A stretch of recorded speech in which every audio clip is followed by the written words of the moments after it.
Have you ever felt your heart racing, your palms sweating, or that overwhelming sense of restlessness, and everyone told you it was just anxiety?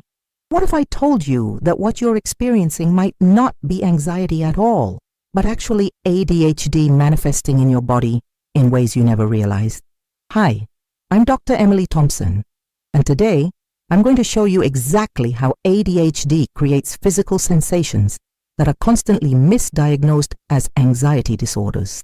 By the end of this video, you'll understand why your body responds the way it does and have practical tools to manage these symptoms effectively. If you've ever felt like your anxiety medication isn't working, or if you've been told you're just an anxious person, but something feels different, I want you to comment below and tell me, have you ever wondered if what you're feeling isn't actually anxiety? This video is specifically for those of you who have been struggling with what doctors have labeled as anxiety, but deep down, you know something else is going on. Maybe you've been prescribed anti-anxiety medications that don't seem to touch the core of what you're experiencing. Perhaps you've noticed that your anxiety feels different from what others describe. If you're watching this and you're thinking, finally, someone gets it, please hit that like button and subscribe, because we're going to dive deep into something that affects millions of people, but is rarely discussed in mainstream medicine. You might be someone who experiences sudden bursts of energy followed by complete exhaustion.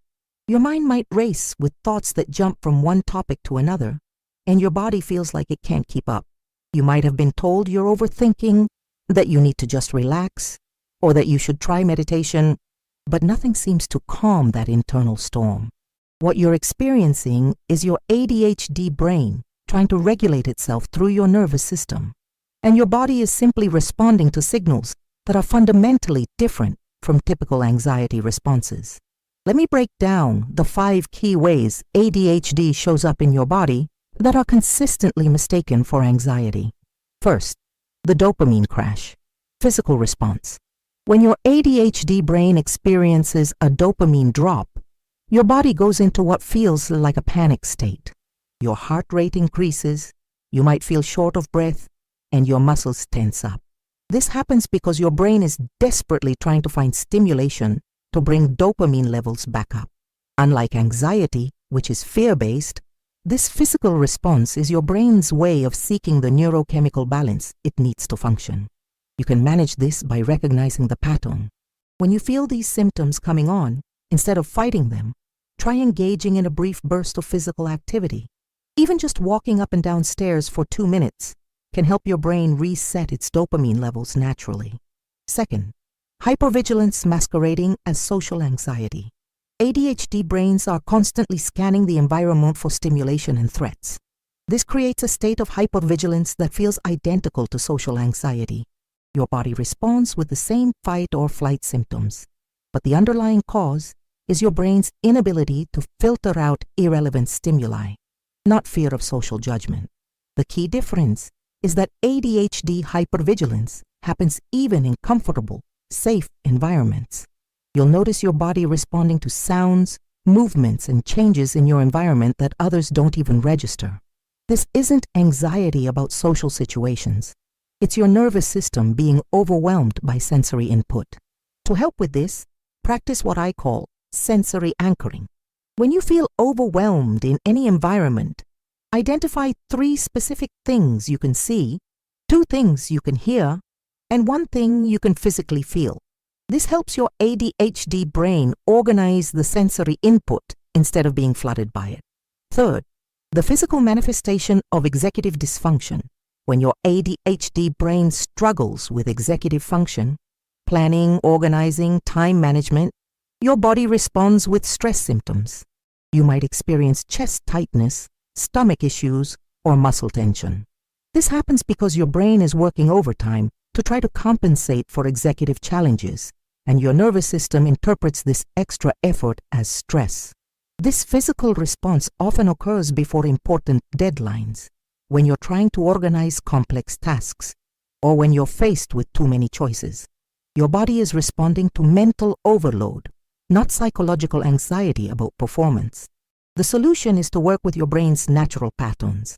Break large tasks into micro steps, use external organization systems, And most importantly, recognize that these physical symptoms are your body's way of telling you that your brain needs support, not that you're anxious about the task itself. Fourth, emotional dysregulation, creating somatic responses. ADHD affects emotional regulation, which means intense emotions create intense physical responses.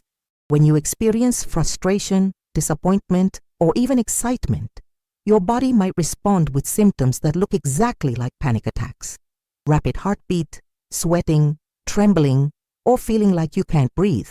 The crucial difference is that these physical responses are directly connected to emotional intensity, not fear or worry about future events. Your ADHD brain processes emotions more intensely, and your body responds proportionally to that intensity. Learning to identify the emotion behind the physical response is key. Ask yourself, what am I feeling emotionally right now? Instead of, why am I anxious? Often you'll discover that you're not anxious at all. You're frustrated, overwhelmed, or experiencing rejection sensitivity, and your body is simply responding to those very real emotions. Fifth, stimulation-seeking behaviors that mimic anxiety. Your ADHD brain constantly seeks stimulation, and when it doesn't find enough, it can create physical restlessness that feels like anxiety. You might experience leg bouncing, fidgeting, feeling like you need to move, or an internal sense of urgency. This isn't nervous energy from worry. It's your brain seeking the stimulation it needs to maintain focus and regulation. This often gets worse in understimulating environments like quiet offices, long meetings, or during tasks that don't engage your interest. Your body becomes restless because your brain is essentially asking for more input to function properly. The solution is strategic stimulation. Find ways to provide your brain with appropriate stimulation. Background music with headphones, a stress ball to manipulate, or even chewing gum can help satisfy your brain's need for input without disrupting your environment. I've worked with thousands of patients who have experienced exactly what you're going through. Just last week, I had a patient tell me, "Dr. Thompson, for the first time in years, I feel like someone understands what's happening in my body." She had been treated for anxiety for over 5 years before we identified that her physical symptoms were actually ADHD related. You're not imagining these symptoms, and you're not broken. Your body is responding normally to an ADHD brain that processes the world differently. Once you understand this connection, you can start working with your body instead of against it. Here's something you can try today.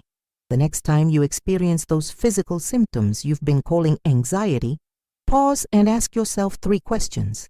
What was I doing when this started? What am I feeling emotionally? And what does my brain need right now? This simple awareness shift can help you start differentiating between ADHD body responses and true anxiety. If this video has helped you understand your body's responses differently, please give it a like and subscribe to this channel. Understanding the connection between ADHD and physical symptoms is life-changing information that more people need to access. I want you to share this video with anyone in your life who has been struggling with unexplained physical symptoms or has been told they have anxiety, but something doesn't feel quite right. Your sharing could be the key to someone finally understanding what's happening in their body. Finally, comment below and let me know. Have you tried any of the techniques I mentioned today? What physical symptoms have you experienced that you now think might be ADHD related? Your experiences help others feel less alone in this journey.